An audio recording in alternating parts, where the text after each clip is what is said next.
Today we are proceeding for new chapter moment distribution method.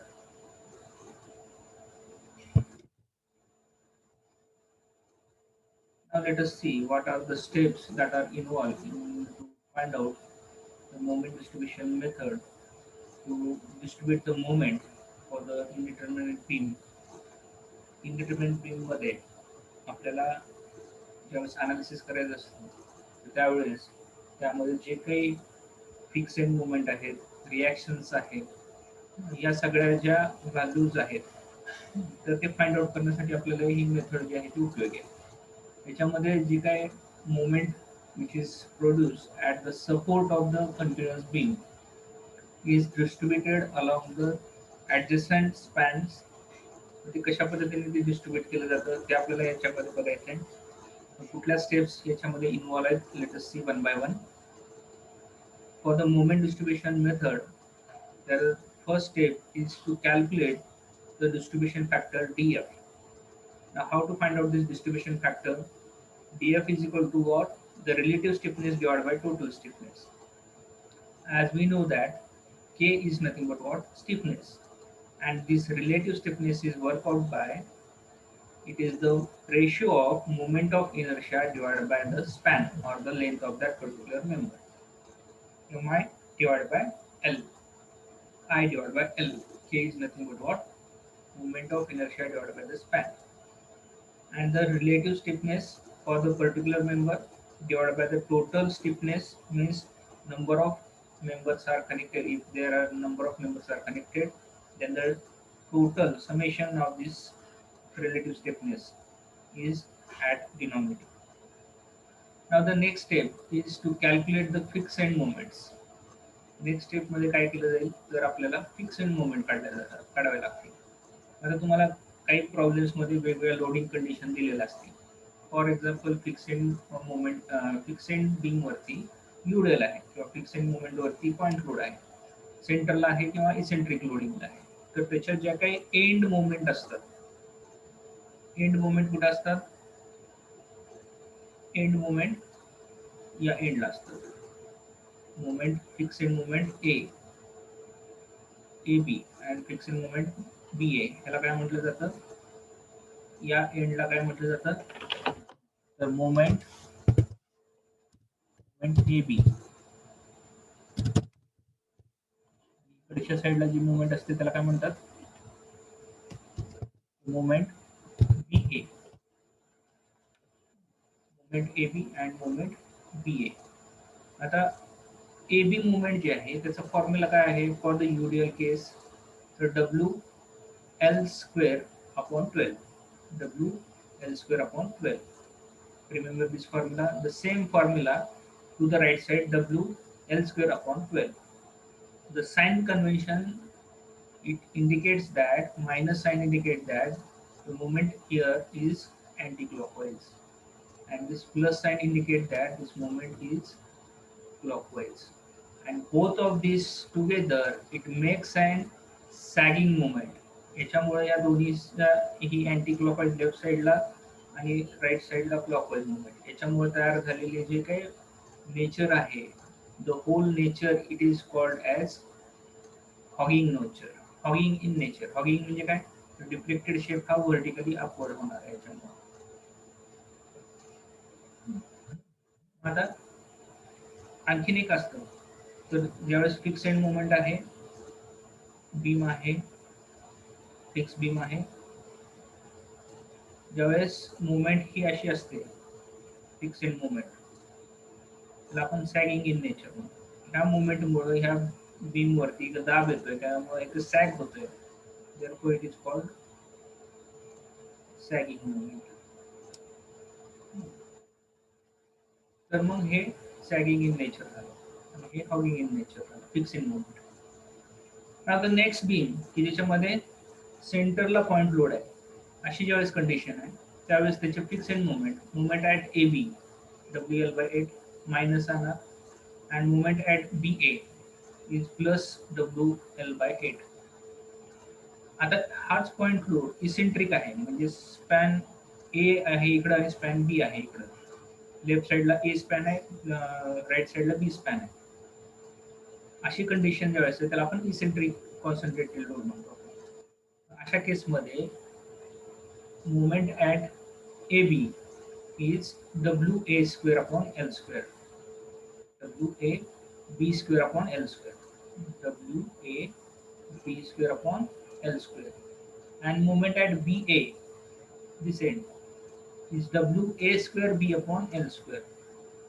WA square B upon L square. All these formulae you must be prepared well.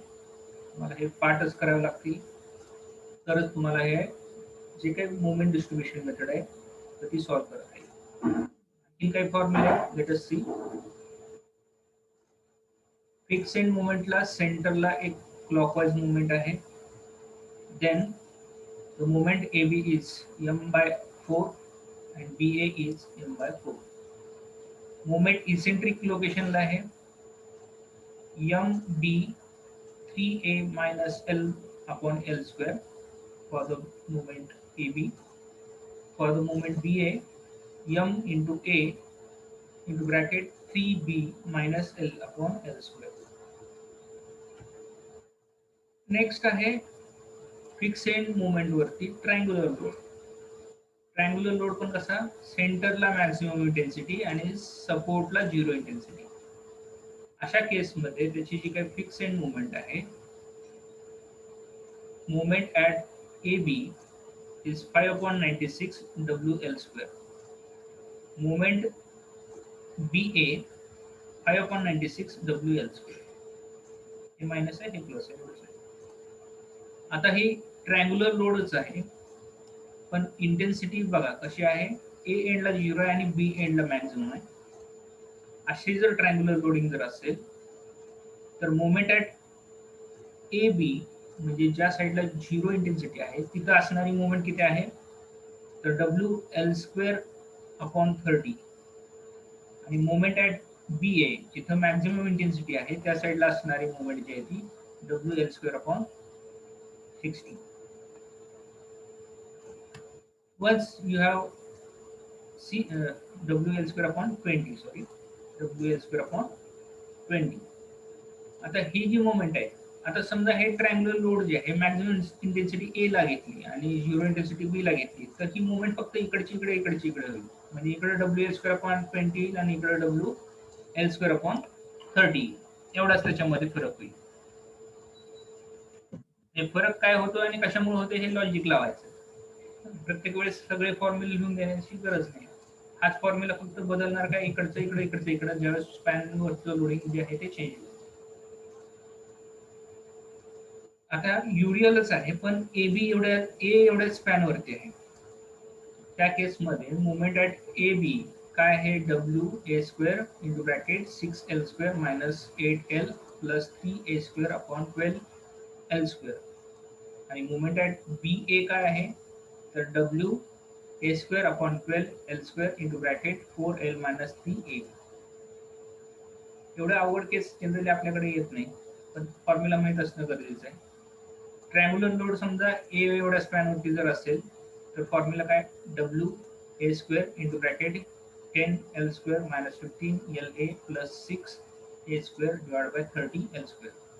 आणि moment at BA काय असणार आहे तर WA cube into bracket 5L minus 4A divided by 20L square. ह्या दोन cases फार rarely कधीतरी विचारले जाऊ शकतात म्हणून आपण इथे दिलेले आहे. मोस्ट ऑफ द केसेस मध्ये ह्या पहिल्या 7 पैकीच तुम्हाला केसेस जनरली एक्झामिनेशन मध्ये बघायला मिळतात. त्यामुळे हे पहिले जे काही 6-7 आहेत फॉर्म्युले ते पाठ असणं गरजेचं आहे. एका साईडची व्हॅल्यू जरी लक्षात ठेवली तरी सफिशियंट. दुसऱ्या साईडला सेमच असते फक्त रेअर केसेस मध्ये म्हणजे इसेंट्रिक लोडिंग कंडिशन्स मध्ये फक्त ह्या लेफ्ट आणि राईट साईडला वेगवेगळ्या व्हॅल्यू असतात. तर परत एकदा बघा युडियल असेल तर WL square upon 12, point load असेल तर WL/8 ह्या सगळ्या फिक्स एंड मोमेंट आहेत. इसेंट्रिक लोडिंग साठी WA square upon L square आणि WA square B upon L square. Moment असेल सेंटरला तर m/4 इसेंट्रिक मोमेंट असेल तर MB into bracket 3A minus L upon L square, MA 3B minus L upon L square. Triangular सेंटरला maximum intensity असेल तर 5.96 WL² असते. Triangular load 0 intensity at 1 support and maximum intensity of the support असेल तर WL² 30 आणि WL² 20 असते. ह्या values आपल्याला मेजरली लक्षात ठेवायच्या. Now let us see the next step. एकदा पहिल्यांदा आपण काय केलं, फर्स्ट स्टेप मध्ये आपण काय केलेलं आहे, तर आपण डिस्ट्रीब्युशन फॅक्टर काढलेली. त्यानंतर स्टेप मध्ये आपण फिक्सिंग मुवमेंट काढलेले. Next step, step number 3, using the moment distribution table calculate the support moment and draw SFDB. म्हणजे आपल्याला एक डिस्ट्रीब्युशन टेबल आहे, प्रॉब्लेम मध्ये आपण बघतो कशा पद्धतीने तो आहे. डिस्ट्रीब्युशन फॅक्टर कसा काढला जातो, तर आपल्याला माहिती आहे K is equal to summation of K divide by summation of K म्हणजे काय तर I/L. इथे काही महत्त्वाचे पॉइंट किंवा मुद्दे लक्षात ठेवायचे, नोट लक्षात ठेवायचे. पहिली नोट काय आहे, if the far end is simply supported, then K is equal to 3/4 I/L. दूसरी नोट काय, if the far end is fixed or continuous, then K is equal to I/L. लक्षात ठेवा काय म्हटलेलं आहे, फार एंड. आता इथं मी काही डायग्राम इथं खाली आहेतच, त्याच्यातच बघत आपण. आता इथं बघा, सपोर्ट ABC हा एक बीम ABC कंटिन्युअस बीम आहे. आता रिलेटिव्ह स्टिफनेस ज्यावेळेस आपण काढणार आहोत, स्टिफनेस फॉर AB साठी जो काय AB जो आहे त्याच्यासाठी असणारी रिलेटिव्ह स्टिफनेस. फार एंड म्हणजे काय, याच्या इथून ह्याचा पुढचा एंड हा कुठला आहे, सपोर्ट B आहे, हा फार एंड आहे. A साठी B हा फार एंड आहे, किंवा C साठी पण B हा जो आहे तो फार एंड आहे. या दोन्ही कंडिशन साठी B हा फार एंड आहे. फार एंड जो आहे A आणि C साठीचा B जो आहे तो फार एंड आहे. तर तो एंड लक्षात घ्या कसा आहे, तर फार एंड जर सिम्पली सपोर्टेड असेल तर 3/4 I/L आहे, आणि फार एंड जर फिक्स असेल किंवा कंटिन्युअस असेल. आता B हा AB साठी B हा कसा आहे, कंटिन्युअस सपोर्ट आहे. कंटिन्युअस सपोर्ट असेल तर काय घ्यायचंय, तर I/L, म्हणून इथे I/L आहे. आता इथं पण बघा, C साठी B हा जो एंड आहे हा कंटिन्युअस आहे, कारण का पुढे स्पॅन कंटिन्यू होतोय A कडे, म्हणून इथं असणारी जी रिलेटिव्ह इंटेन्सिटी आहे ती काय आहे, I/L. आता दुसरा प्रश्न बघा, आता आपल्याला काय करायचंय, relative stiffness at support B काढायचं. आता B कडून A कडे जर बघितलं तर A हा एंड फार एंड आहे, कशासाठी, B साठी. आणि तो कसा आहे, पुढे कंटिन्यू आहे का, इकडे पुढे स्पॅन आहे का, आणखीन नाही, इथं स्टॉप होतोय. याचा अर्थ काय, तर इथं हा सिम्पली सपोर्टेड आहे. Far end is simply supported for support B साठी A हा एंड फार एंड आहे आणि तो सिम्पली सपोर्टेड आहे. त्या केसमध्ये आपण काय म्हटलेलं आहे, सिम्पली सपोर्टसाठी रिलेटिव्ह स्टिफनेस काय, तर 3/4 I/L, म्हणून हे 3/4 I/L. तसंच B कडून C कडे जर आपण बघितलं तर C एंड जो आहे तो फार एंड आहे, आणि हा पण इथं सिम्पली सपोर्टेड आहे. त्या केसमध्ये BC ह्या स्पॅन साठीची जी रिलेटिव्ह स्टिफनेस आहे तर ती किती येणार, 3/4 I/L. म्हणजे आपण इथं काय म्हणणार आहोत, हे रिलेटिव्ह स्टिफनेस ऑफ AB ही जी आहे ती relative stiffness of BA, this one is relative stiffness of BC, and this one is the relative stiffness of CB. अशा पद्धतीने आपण काय करणार आहोत, तर रिलेटिव्ह स्टिफनेस काढणार आहोत. आता आणखीन काही यातले केसेस आपण कन्सिडर करूयात, आणि आणखीन कशा पद्धतीने ह्या रिलेटिव्ह स्टिफनेस आपण कन्सिडर करतो ते बघूया. Let us see. आता बघा, ह्या सपोर्ट साठी हा पुढचा जो सपोर्ट आहे फार एंड कसा आहे, कंटिन्युअस आहे. आणि आताच आपण काय म्हटलंय की कंटिन्युअस असेल तर I/L, फिक्स असेल तर I/L. बघा, ह्या सपोर्ट साठी फार एंड जो आहे तो सिम्पली सपोर्टेड आहे. ह्या सपोर्ट साठी हा जो आहे तो कसा आहे, कंटिन्युअस आहे. कंटिन्युअस असेल तर I/L.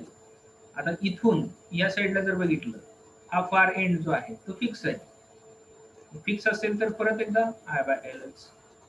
आता इकडून इकडे बघितलं आपण, इकडचा एंड जो आहे सी एंड, तर तो कसा आहे सिम्पली सपोर्टेड. सिम्पली सपोर्टेड असेल तर काय म्हटलं 3/4 आय बाय एल. सी कडनं ज्यावेळेस आपण बी कडे बघू, बी हा एंड कंटिन्युअस आहे, कंटिन्युअस असेल तर आय बाय एल. आता इथं बघा, इथून मी इकडच्या साईडला बघितलं, हा सपोर्ट फिक्स आहे, हा सपोर्ट कंटिन्युअस आहे, कंटिन्युअस सपोर्ट आहे, फार एंड इज कंटिन्युअस म्हणजे हे आय बाय एल. इकडून मी या साईडला बघितलं, तर ह्या साईडला हा फिक्स सपोर्ट आहे, फिक्स सपोर्ट असेल तर आय बाय एल. इकडून या साईडला या सपोर्टला बघितलं तर हा कंटिन्युअस आहे, कंटिन्युअस असेल तर आय बाय एल. ह्या सपोर्ट कडनं ह्या सपोर्टला बघितलं तर हा कंटिन्युअस आहे, हा आय बाय एल. ह्या सपोर्ट पासून ह्या सपोर्टला बघितलं तर इथं हा सिम्पली सपोर्टेड आहे, म्हणून हा 3/4 आय बाय एल.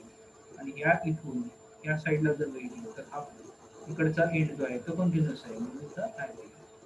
म्हणजे फार एंड जो आहे तर तो फिक्स किंवा कंटिन्युअस असेल तर आय बाय एल घ्यायचे, आणि फार एंड जो आहे तो सिम्पली सपोर्टेड असेल तर 3/4 आय बाय एल. आता ह्या केसमध्ये फक्त ह्या सपोर्ट कडून इकडे ज्यावेळेस बघत होतो हा एंड जो आहे तो सिम्पली सपोर्टेड आहे, त्याच केसमध्ये फक्त 3/4 आय बाय एल. बाकीच्या सगळ्या केसेसमध्ये इकडून इकडे बघितलं तर हा कंटिन्युअस आहे, इकडे पण हा कंटिन्युअस आहे, इकडे बघितलं तर हा पण फिक्स आहे, इकडे बघितलं तर हा कंटिन्युअस आहे, इकडे बघितलं तर हा कंटिन्युअस आहे. तर ह्या बाकी सगळ्या केसेसमध्ये हे काय आलेलं आहे तर I by L, I by L, I by L, I by L. तर त्यानुसार लक्षात काय ठेवायचं, तर पुढचा एंड जो आहे त्या सपोर्ट पासून ज्या एंडला आपल्याला रिलेटिव्ह स्टिफनेस काढायचा आहे, तो जो एंड आहे तो कंटिन्युअस किंवा फिक्स असेल तर आय बाय एल, आणि सिम्पली सपोर्टेड असेल तर 3/4 आय बाय एल. हे दोन पॉईंट जे आहेत ते महत्वाचे मुद्दे आहेत, आणि त्याच्यावरतीच आपल्याला पुढच्या सगळ्या व्हॅल्यू जे ते वर्कआउट करायचे. आता इथं पण हा एक बघत आपण. आता ए टू बी म्हणजे relative stiffness A B, relative stiffness A B काय असणार आहे, बी हा एंड कसा आहे, ए पासून बी कडे बी हा एंड कंटिन्युअस आहे, म्हणजेच काय येणार आय बाय एल. आता बी कडून रिलेटिव्ह स्टिफनेस बी ए, बी कडून ए कडे रिलेटिव्ह स्टिफनेस काय येणार, ए हा एंड, बी पासून ए हा एंड काय फार एंड आहे, तर तो कसा आहे सिम्पली सपोर्टेड आहे, पुढे कंटिन्युअस नाहीये, तो फिक्स पण नाहीये. याचा अर्थ काय मग, तर 3/4 आय बाय एल. त्यानंतर रिलेटिव्ह स्टिफनेस बी सी, बी कडून सी कडे जायचे, सी हा एंड कसा आहे, बी बी बी ला सी हा एक फार एंड आहे, हा पुढे कंटिन्यू आहे, कारण का तर सी च्या पुढे डी पर्यंत एक स्पॅन आहे, तर त्या केसमध्ये कंटिन्युअस असेल तर आय बाय एल. सी कडून बी कडे म्हणजे स्टिफनेस सी बी, बी हा एंड कसा आहे कंटिन्युअस आहे, म्हणून इथं काय आलं I by L. C to D relative stiffness C D, C ला डी हा एंड कसा आहे फार एंड, सिम्पली सपोर्टेड आहे, सिम्पली सपोर्टेड असेल तर 3/4 आय बाय एल. आणि relative stiffness D C, D C, D पासून सी कडे, सी हा एंड कसा आहे फार एंड आहे, आणि फार एंड कंटिन्युअस आहे, कंटिन्युअस असेल तर आय बाय एल. अशा पद्धतीने ही रिलेटिव्ह स्टिफनेस आपण काय करत असतो वर्कआउट करत असतो.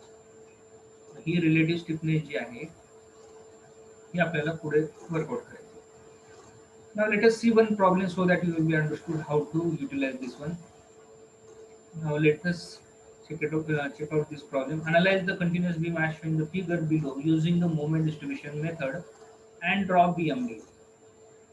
इथं एक स्पॅन ए बी आहे, बी सी आहे. रिजिडिटी जी आहे ते आय आहे, इथं पण आयच आहे, काही प्रॉब्लेम नाही. इथला स्पॅन जो आहे तो 4 मीटर आहे, इथला स्पॅन जो आहे तो 5 मीटर आहे. इथं असणारी यूडीएलची इंटेन्सिटी 8 किलो न्यूटन पर मीटर आहे, इथं असणारी यूडीएल इंटेन्सिटी 2 किलो न्यूटन पर मीटर आहे. मग आता याचं मोमेंट डिस्ट्रीब्युशन मेथडने आपल्याला काय करायचं आहे, तर व्हॅल्यूज ह्या वर्कआउट करायचे. मग पहिल्यांदा काय करायचं, very first step find out distribution factor. Distribution factor पहिल्यांदा फाइंड आउट करायचं आहे. आणि डिस्ट्रीब्युशन फॅक्टर आपण कसं फाइंड आउट करतो, आताच आपण बघितले की पहिल्यांदा रिलेटिव्ह स्टिफनेस काढतो. आता रिलेटिव्ह स्टिफनेस काढताना इथं मेंबर नुसार काढायचे आणि जॉईंट नुसार काढायचे. आता जॉईंट पहिल्यांदा मी इथं टेबल तयार केला, जॉईंट, त्यानंतर मेंबर, त्यानंतर त्याची रिलेटिव्ह स्टिफनेस आणि टोटल स्टिफनेस, आणि मग नंतर डिस्ट्रीब्युशन फॅक्टर. आता पहिल्यांदा जॉईंट ए घेतला, जॉईंट ए ला एकच मेंबर कनेक्टेड आहे, कुठला मेंबर, ए बी. तो लिहून घेतला इथं मेंबर ए बी. त्याची रिलेटिव्ह स्टिफनेस ए बी, बी हा एंड कसा आहे कंटिन्युअस आहे, कंटिन्युअस असेल तर आपण काय म्हटलेलं आहे आय बाय एल.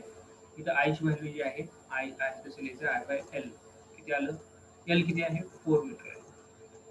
1/4 म्हणजे 0.25 divide by I.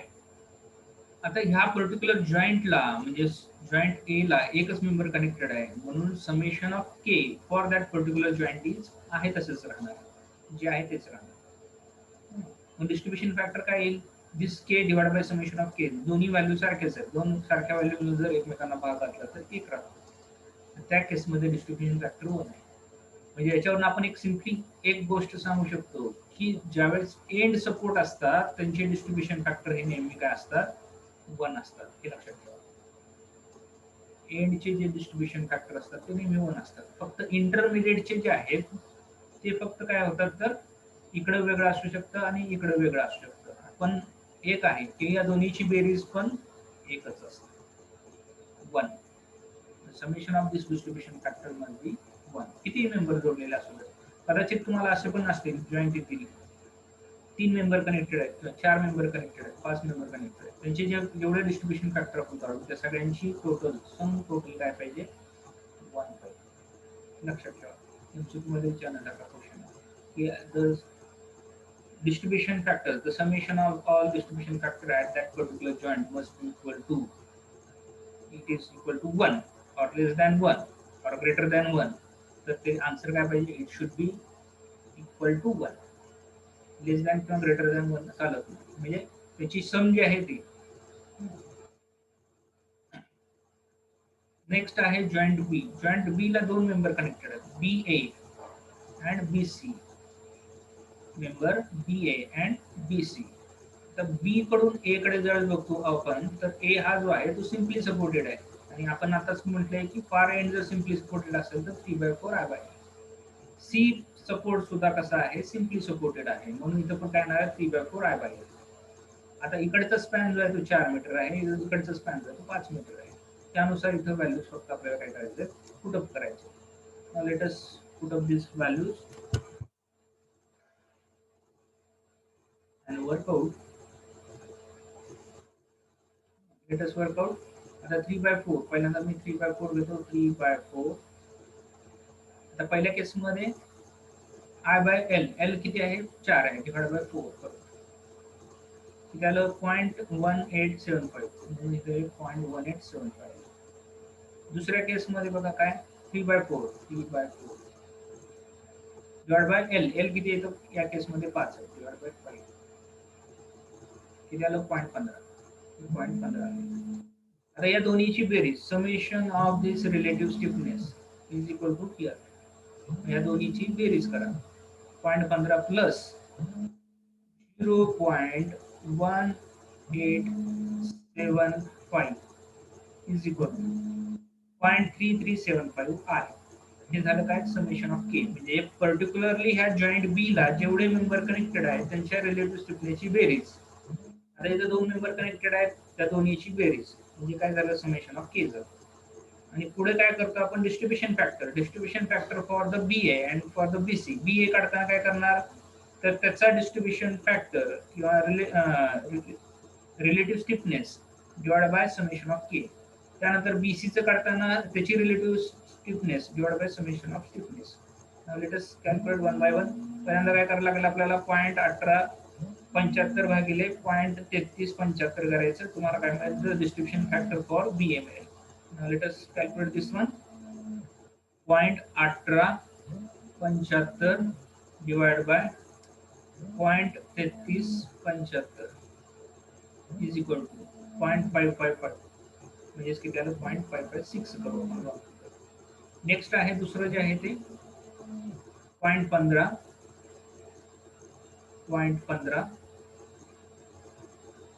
divided by 0.3375 0.44. आता हे याची बेरीज बघा.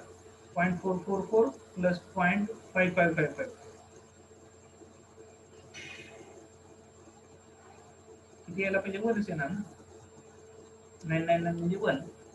म्हणून इथं राऊंड अप करताना काय केलेलं आहे? इथं 0.556 प्लस 0.444 म्हणजे 1 येणार, टोटल बेरीज 1 यायला पाहिजे. हा झाला डिस्ट्रीब्युशन फॅक्टर. हा काय झाला आपला डिस्ट्रीब्युशन फॅक्टर. नेक्स्ट स्टेप काय, सी, जॉईंट सी ला बीसी सीबी मेंबर आहे. सीबी मेंबर साठी बी हा एंड जो आहे तो कंटिन्युअस आहे. कंटिन्युअस असेल तर आय बाय एल, एल ची व्हॅल्यू किती आहे तर 5 आहे. 0.2 आय आणि समेशन ऑफ के पण 0.2 आय, दोन्हीचा डिफरन्स रेशो जर 1 येणार आहे. आपण मागशीच म्हटलेलं आहे की ज्यावेळेस एंड सपोर्ट असतो त्याचा डिस्ट्रीब्युशन फॅक्टर हा नेहमी 1 असतो. नेक्स्ट स्टेप मध्ये काय करायचंय, find out the fix end moments. आताच आपण फॉर्म्युले बघितले होते त्यानुसार आता असं कन्सिडर करायचंय की हे जे सपोर्ट आहे ते सगळे फिक्स आहेत असं अजून करून टाकायचं. हे सगळे सपोर्ट जे आहेत ते फिक्स करायचे. आपणच ठरवायचं की हे सगळे सपोर्ट जे आहेत ते फिक्स आहेत आणि फिक्स सपोर्ट साठी जे असणार आहे फिक्स एंड मोमेंट. आता इथं बघितलं तर हे युडीएल आहे, इथं पण युडीएल आहे. युडीएल असेल तर फॉर्म्युला आपल्याला माहिती आहे WL²/12. एल माहिती आहे इथं आणि डब्ल्यू पण माहिती आहे. इथला पण एल माहिती आहे, इथला पण डब्ल्यू माहिती आहे. फक्त त्या फॉर्म्युल्यामध्ये आपल्याला या व्हॅल्यूज पुटअप करायचे आणि moment at A B and B A हे दोन्ही वर्कआउट करायचे. Let us see, moment A B काय येणार WL²/12. डब्ल्यू किती आहे 8 आहे, स्पॅन किती आहे एल आहे 4 आहे, 4चा square divide by 12. Let us solve this one. 8 into 4 चा स्क्वेअर डिवाइड बाय 12 किती झाले 10.67. आता हे एक मायनस येईल तर एक प्लस येईल. आता मगाशीच आपण बघितलं ए बी आणि बी ए. ए बी म्हणजे लेफ्ट साईडचा आणि बी ए म्हणजे राईट साईडचा. अँटी क्लॉकवाईज क्लॉकवाईज दोन्ही मिळून तयार होत असणारा इफेक्ट जो आहे तो फॉगिंग इफेक्ट आहे. तसंच B C C B WL²/12. W किती आहे तर 2 आहे, एल किती आहे तर 5 आहे. Let us say solve this one. 2 into 5 चा स्क्वेअर डिवाइड बाय 12 4.16. दोन्ही साईडला तेच येणार आहे. ह्या झाल्या फिक्स एंड मोमेंट. हा जो टेबल आहे मोमेंट डिस्ट्रीब्युशन टेबल आपण याला म्हणतो, हा तयार करायचा की ज्याच्यामध्ये पहिल्यांदा जॉईंट लिहायची. जॉईंट ए बी सी होळीनं जे त्याचे डिस्ट्रीब्युशन फॅक्टर लिहायचे. आपण मग अशी काढलेले वरच्या टेबलमध्ये हे जे काढलेले डिस्ट्रीब्युशन फॅक्टर ते इथं वळी लिहून घ्यायचे. इथं पहिला 1 आहे, 0.556 होता, 0.44 होता आणि 1 होता. त्यानंतर ह्या ज्या वरती फिक्स एंड मोमेंट काढले, पहिली जी आहे ती -10, दुसरी आहे ती +10, परत -4.16 +4.16 या त्याच्यानुसार लिहून घ्यायचं. Minus plus minus plus fix end moment. आता मला सांगा की आपल्या सिम्प्लिफिकेशनसाठी आपण कन्सिडर केले की हा सपोर्ट आणि हा सपोर्ट फिक्स सपोर्ट आहे, पण तो ऍक्च्युली नाहीये. हे दोन्ही सिम्पली सपोर्टेड आहेत आणि ज्यावेळेस दोन्ही सिम्पली सपोर्टेड आहेत तर तिथं मोमेंट ही 0 असणार आहे. इथं मोमेंट 0 असणार आहे, इथं मोमेंट 0 आहे. ज्यावेळेस सिम्पली सपोर्टेड असतात सपोर्ट एंडला तर तिथं मोमेंट 0 असते. इथं जर फिक्स सपोर्ट असता तर इथं फिक्स एंड मोमेंट आले असते. आता इथं कंटिन्युअस बीम आहे किंवा कंटिन्युअस सपोर्ट आहे म्हणजे इथं सपोर्ट मोमेंट येते. म्हणजे काय होणार आहे तर आपण जे अजून केलेलं आहे की इथं फिक्स सपोर्ट आहे आणि इथं फिक्स सपोर्ट आहे, ते ऍक्च्युअली प्रॅक्टिसमध्ये नाहीये. म्हणून आपल्याला ते काय करायचे तर रिमूव्ह करायचे. मग ते रिमूव्ह करण्यासाठी काय केलेलं आहे इथं तर हे जिथं मायनस आहे किंवा जिथं प्लस आहे त्याच्या अपोजिट नेचरची मुवमेंट इथं अप्लाय करायची. म्हणजे इथं 10.67 अप्लाय केलं, हे मायनस होतं तर इथं प्लस केलं आणि हे जे आहे ते 4.16 होतं तर 4.16 इथं खाली पण अप्लाय केलं, मायनस अप्लाय केलं. इथं वर प्लस आहे इथं मायनस आहे. आता या दोन्हीची बेरीज केली तर काय होते 0 होते. या दोन्हीची बेरीज केली तर काय होते 0 होते. म्हणजे सपोर्टची जी मुवमेंट आहे फिक्स एंड मुवमेंट आहे ती आपण 0 करून टाकली. हे करत असतानाच इथं जे अप्लाय केलेली मुवमेंट आहे तर ती 50% मुवमेंट जी आहे ती नेक्स्ट सपोर्टला ट्रान्सफर करायची. याच्या 50% म्हणजे किती होणार 10.67 डिवाइड बाय 2 किती झाले 5.33. ते इकडे आले आणि 4.17च्या 4.17 डिवाइड बाय 2 किती आले 2.08. तर ह्याच्या 50% इथे आणि ह्याच्या 50% इकडे along with the plus or minus sign. इथं प्लस असेल तर हे प्लस येईल, इथं मायनस असेल तर मायनस येईल. आता या स्टेपला काय करायचंय तर इथं असणारे जे काही मोमेंट आहे त्यांची बेरीज करायची. ह्या दोन्हीची बेरीज किती आली 16.01. आता ह्या दोन्हीची बेरीज किती आली तर 6.12. आता ह्या लोकेशनला सपोर्ट बी ला जे असणारी मुवमेंट आहे लेफ्ट साईडची आणि राईट साईडची ती बॅलन्स करायची. आणि ही बॅलन्स करण्यासाठीच आपल्याला ह्या डिस्ट्रीब्युशन फॅक्टरचा उपयोग होतो. आता ह्या दोन्हीमध्ये असणारा फरक किती आहे ते पहिल्यांदा आपण समजून घेणं गरजेचं आहे. आता इथं असणारी मोमेंट बघा किती आहे, 16.01 आहे. म्हणजे 16.01 मायनस हे 6.26 किती आहे तर 9.75. आता हे दोन्हीचा डिफरन्स प्लस आलेला आहे, म्हणजे इथं अप्लाय करायचं असणाऱ्या मोमेंट आहेत त्या मायनस घ्यायचे, हे लक्षात ठेवा. ज्यावेळेस त्या दोन्हीचा डिफरन्स प्लस येईल त्यावेळेस इथं मायनस अप्लाय करायचं, ज्यावेळेस या दोन्हीचा डिफरन्स मायनस येईल त्यावेळेस इथं प्लस मोमेंट अप्लाय करायचं. म्हणजे आता ह्या 9.75 ला ह्या डिस्ट्रीब्युशन फॅक्टर्सनी मल्टिप्लाय करून ह्या राहिलेल्या ज्या मोमेंट आहेत ते आपल्याला वर्कआउट करायचे. मग त्या करण्यासाठी काय करायचं, जी काय आलेला डिफरन्स आहे 9.75 इंटू याचा डिस्ट्रीब्युशन फॅक्टर किती आहे तर 0.56 आहे. 0.56 ने मल्टिप्लाय केलं किती आला आन्सर 5.46. तर 5.46 हे त्यामुळे इथं आलं. परत एकदा काय करणार आपण, 9.75 ला दुसरा डिस्ट्रीब्युशन फॅक्टर जो आहे तो 0.44 आहे, त्यानं मल्टिप्लाय केलं तर 4.29, तर ते 4.29 इथं आले. म्हणजे ह्या दोन्हीचा डिफरन्स घ्यायचा, तो जर प्लस आला असेल तर दोन्ही मोमेंट ह्या मायनस लावायचा आणि जो डिफरन्स आहे त्या डिफरन्सला ह्या फॅक्टरने मल्टिप्लाय करायची, ती व्हॅल्यू इथे घ्यायची. त्या डिफरन्सला ह्या फॅक्टरने मल्टिप्लाय करायची, ती व्हॅल्यू घ्यायची. ह्या आलेल्या व्हॅल्यूजवरून परत आता काय करायचं, ह्या दोन्हीची ऍडिशन करा आणि ती व्हॅल्यू किती आली तर 10.55. या दोन्हीची ऍडिशन करा, ती पण व्हॅल्यू आली 10.55. आणि दोन्ही व्हॅल्यू ज्यावेळेस सेम येतात त्यावेळेस ती बॅलन्स होते. म्हणजे ही जी आहे ती फायनल फिक्स एंड मोमेंट आहे की जी सपोर्ट बीला असणार. त्यानंतरची स्टेप जी आहे ती काय करायची की जे बीम आहे ते सिम्पली सपोर्टेड आहेत असं कन्सिडर करून स्पॅन मुवमेंट करायची. स्पॅन ए बी ला म्हणजे यूडीएल आहे त्यामुळे त्याची स्पॅन मुवमेंट काय असणार आहे तर WL²/8. दुसरा पण यूडीएल आहे त्याला पण WL²/8. इथं असणारा डब्ल्यू किती आहे तर आपला 8 किलो न्यूटनचा आहे. एल किती आहे तर 4 आहे. म्हणून काय झालं इथं 8 ला 8 कॅन्सल झाला, 4 चा स्क्वेअर म्हणजे 16 किलो न्यूटन मीटर ही मुवमेंट आहे, स्पॅन मुवमेंट. त्यानंतर आहे बीसी. बीसी साठी WL²/8, डब्ल्यू आहे 2, 5 चा स्क्वेअर डिवाइड बाय 8. हे सिम्प्लिफाय करा तर काय आलं 6.25. हे जे यूडीएल आहे, यूडीएल मुळे हे सिम्पली सपोर्टेडची जी मुवमेंट आहे ती इथं ड्रॉ करा पहिल्यांदा अलॉंग विथ द इंटेन्सिटी. म्हणजे इथं 16 आहे ते थोडंसं वरती राहू द्या, हे 6 आहे तर हे थोडं खाली राहू द्या. तर 10 जे आहे ते 16 ने 6च्या मध्ये असणार आहे, मग हे 10 इथं मार्क केले.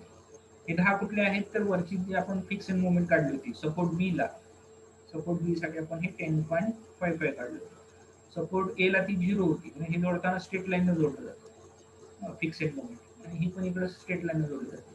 आता या दोन्ही मध्ये अनकॉमन पोर्शन म्हणजे हा हॅच केलेला जो पोर्शन आहे that is nothing but what your actual bending moment diagram. ही म्हणजे काय असते तर तुमची ऍक्च्युअल बेंडिंग मोमेंट डायग्राम. अशा पद्धतीने आपण काय करतो तर मोमेंट डिस्ट्रीब्युशन ह्या मेथडचा उपयोग करून आपण ह्या ज्या मोमेंट आहेत त्या वर्कआउट करतो आणि त्याच्यावरती ह्या सिम्पली सपोर्टेड मोमेंट ओव्हरलॅप करतो आणि त्यातनं अनकॉमन पोर्शन जो आहे that is nothing but what your actual bending moment diagram. अशा पद्धतीने ही मोमेंट डिस्ट्रीब्युशन मेथड जी आहे ती आपण अप्लाय करतो.